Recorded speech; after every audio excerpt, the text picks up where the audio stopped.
Nothing will ever change what happened. You're wrong, because I will change it.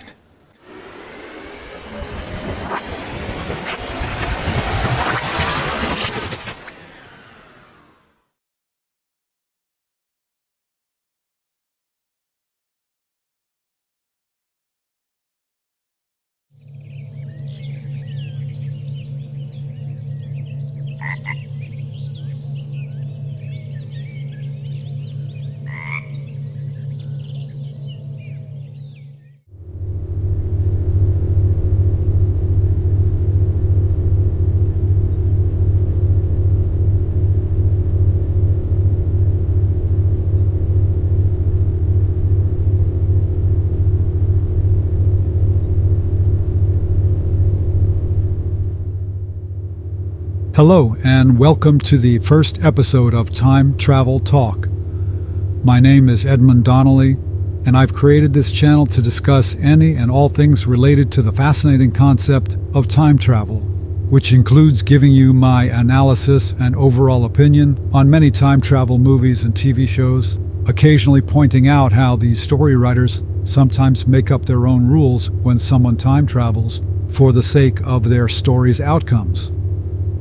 I'll also be talking about what-if scenarios, such as what if you could go back in time hoping to stop a major tragedy from occurring, or perhaps you're curious to find the answer to an unsolved mystery. Or maybe you just want to go back and delay someone, perhaps a family member or a friend, by just 1 minute from leaving their house, so they wouldn't be at that intersection when some idiot decided to run a red light. In all the cases, I'll be pointing out the positive or negative consequences of making a time trip. Whether you believe that time travel could be possible or not, it's an interesting subject to talk about, and one that's fascinated me most of my life, and perhaps you as well. Eventually, I'll make an episode to talk about my belief that there's only one single timeline, but for this premiere episode of Time Travel Talk, I thought it would be appropriate to discuss the various methods used in movies, TV shows, and books for traveling back or forward through time. So let's begin with time portals. As most of you know, a portal is essentially a doorway to another time, and although portals are often depicted as transporters to other worlds, I'm only talking about time portals, of which there are two types. Ones that have been constructed and ones that seem to be of a natural origin. Natural portals may be more rare, but here's an example from the movie The Final Countdown. A United States naval aircraft carrier out on routine maneuvers comes across a mysterious-looking vortex that appears on the horizon and eventually engulfs the entire ship, sending it and a crew back in time. This is a really good movie that I might give at least half an episode to talk in detail about, and that will be the case with many of the references I'm making throughout this video. Star Trek occasionally uses spatial anomalies like this, which is from one of the better episodes of the Next Generation series. In this case, a ship from the past arrives in the present and in doing so, significantly alters the existing timeline. Time portals that are built by someone are usually designed to take you to a specific time as well as a specific location, like this one from the enjoyable series appropriately called The Time Tunnel.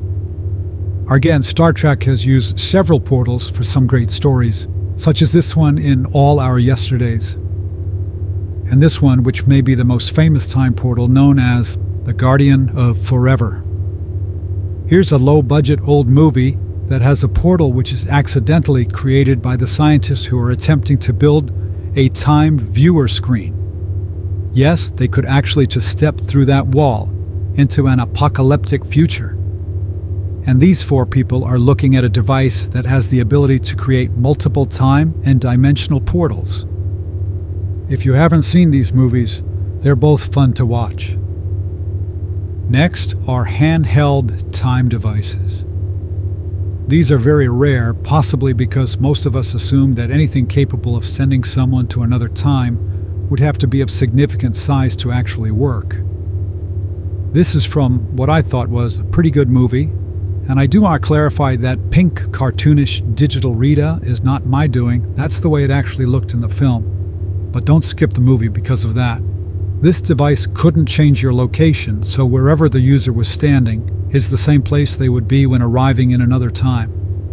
On the other hand, this one, referred to as an Omni, could place you anywhere on Earth. This comes from a nice show that, although I think it was made for younger viewers, I still enjoy watching it. Here's one from a movie about time-traveling tourists, if you can believe that. And finally, I decided to include this one about an extraordinary TV remote, but I've not actually seen this film. So if you have, let me know in the comments if it qualifies as a time transporter device. Next are stationary time machines, of which there are two types. The machines that go with you, and the machines that just transport you. Often, but not always, these units cannot place you in a different location. This is the best example of a stationary time machine featured in the Time Machine movie, which I enjoyed, but the film definitely had some serious issues that I will discuss in the next episode. And this is the earlier version from the original movie.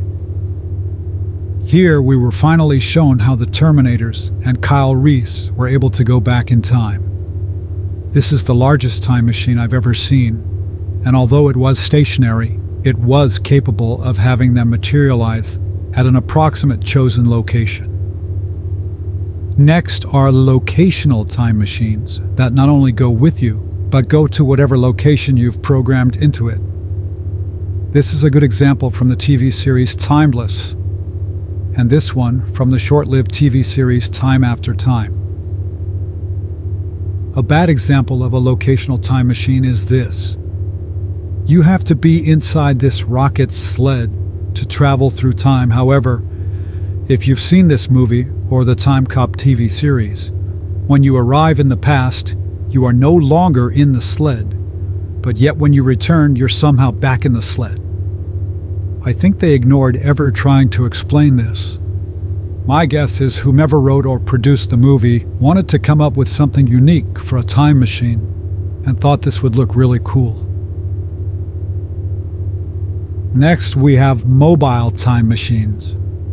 What's interesting about these is that although there are very few, they may be the most well-known. The automobile time machine seen here is by far the most well-known time machine in the world. It was a clever idea that helped make the Back to the Future films so popular. Another well-known mobile time machine is this. It's called a TARDIS, and its abilities far exceed the DeLorean car, as it can go to not only any time, but any place in the universe, while also being almost indestructible, and because the interior is essentially another dimension, there's plenty of room on the inside. Now, just for a laugh, I thought I'd show you this presumably mobile time machine since it's built on a boat. Yes, a boat, and I will discuss that in a future episode. Of course, there are more obscure methods of time travel, such as these two and their telephone booth, or these four and their hot tub. Yes, there's actually a movie called Hot Tub Time Machine, which I'll try and force myself to watch and give you my thoughts about. This unusual-looking orb has the ability to send its pilot back only 7 days, and was used exclusively and repeatedly to stop recent alarming events. This scene is from a surprisingly popular movie about a man who basically wishes himself back in time, and I have more to say about this movie in a later episode. Finally, I consider suspended animation a form of time travel, but obviously only to the future. Here's Khan and his crew in hibernation chambers, which have been used in various forms in other stories, and sometimes the units would malfunction, either waking the person too early, or too late, or not at all. Although this is often a voluntary action, that's not always the case, as in this movie where criminals were frozen for easy storage and no chance of being difficult. And of course, this well-known experience for Han Solo in Carbonite. I don't recall seeing a movie where the people who did this were ever able to return to their original time. They simply had to adapt to their new time. So if we include a hyperwarp slingshot around the sun, I think I've covered most of the common methods used for traveling through time. But if you know of others, let us all know in the comments below. Thank you for watching, and I will talk with you all next time.